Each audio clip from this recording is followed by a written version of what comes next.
daughter Georgia and I go on the same buggy every day down to the bottom of the driveway to dump our rubbish. Went to turn around in an area that I shouldn't have and knew that something was wrong. I asked Georgia to hop out of the buggy at the time, and then it went over a steep embankment. I'd gone at least 500 metres down a bank, and that was where I was crushed underneath it. Georgia and the dogs walked down the steep embankment to where I was, where Georgia tripped and scratched her face. But she eventually made it down to me, saw my leg and asked me what needed to be done, and I told her straight away she needed to run home and call 000. Mum told me to call 000 and then I climbed back up and then I walked home with the dogs. When I called 000, I went onto the man and I said my mum's in danger. It's Georgia. Okay, what's your address there? My mum's in danger. Take a deep breath. That's it, nice and slowly. Tell me what's happened. The awful part was not knowing whether or not Georgia had made the call. This was about 3 o'clock in the afternoon, so a couple of hours later, and no one probably would have been able to find me. A phone call came in from our tasking authority. The message was that it was a rollover, that the person was actually trapped and that she was in a very precarious position. We were trying to find somewhere to land. The terrain was very steep. Quite apparent then that this was going to be quite a task to actually reach her. It was a difficult landing. They got us into a roadway. Wasn't much room to get in, but they did a wonderful job, and I remember walking to the location. It wasn't an easy walk, and we were carrying our equipment, and I think that gave me a greater understanding as just how much more challenging this job was going to become.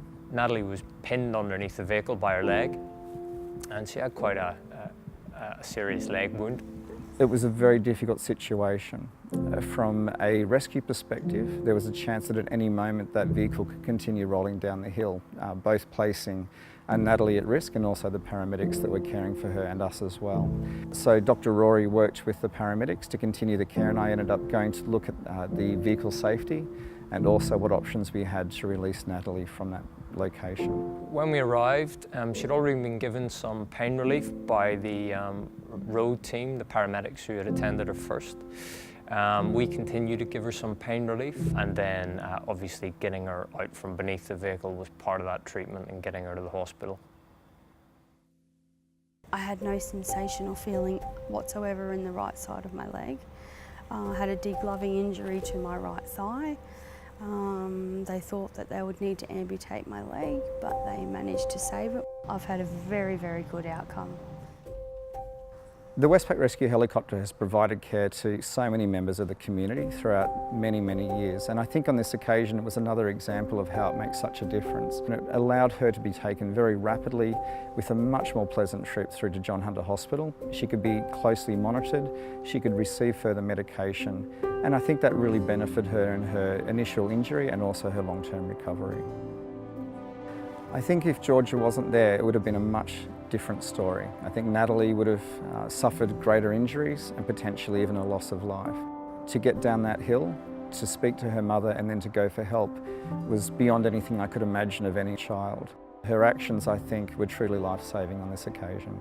As a mother, I'm extremely proud of my daughter Georgia for what she's done. She has saved my life. She's made the appropriate phone calls, she's spoken to the appropriate people. Please teach your child to be a 000 hero. You never know when you're going to need to use it. We see people at the worst times of their lives. We always have. I've done this for quite a number of years now. When you get someone to actually come back and say thank you from the thousands of people we transport every year, that's very special to us, particularly if they're walking around like Natalie and she's on the road to recovery and she's back with a family. That's what we like to see.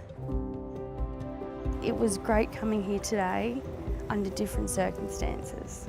It's things like this that will trigger the events that occurred on the day, but I guess these are the things that help you to move forward and to move on.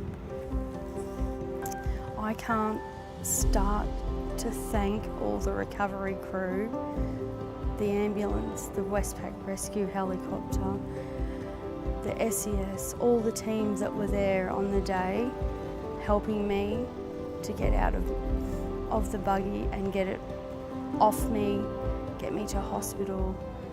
I can't start to thank any of those people enough for what they've done. They've saved my life.